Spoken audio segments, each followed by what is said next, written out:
हथिया से घोड़वा चढ़ी आवेलन कवन दुल्हा। हथिया से घोड़वा चढ़ी आवेलन कवन दुल्हा। लागल गलिया में झाल रे लाला। लागल गलिया में झाल रे लाला। दुल्हा के संगे आवेला बरतिया हो।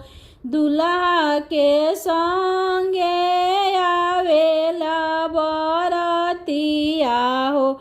बाजा डीजे संगे नाचे लाला। बाजा डीजे संगे नाचे लाला। बाजा के आवाज सुनी रोवेले बेटी के पापा। बाजा के आवाज सुनी रोवेले बेटी के पापा।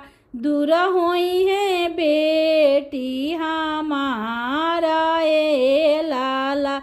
दूर हुई है बेटी हमारा ए लाला। घर से बाहर भैली बेटी हो कवन बेटी। घर से बाहर भैली बेटी हो कवन बेटी। देखेली नैना में लोर ए लाला। देखेली नैना में लोर ए लाला। नहीं करबो हमहु बियाह ए लाला। नहीं करबो हमहु बियाह ए लाला। हथिया से घोड़वा चढ़ी आवेलन कवन दुल्हा।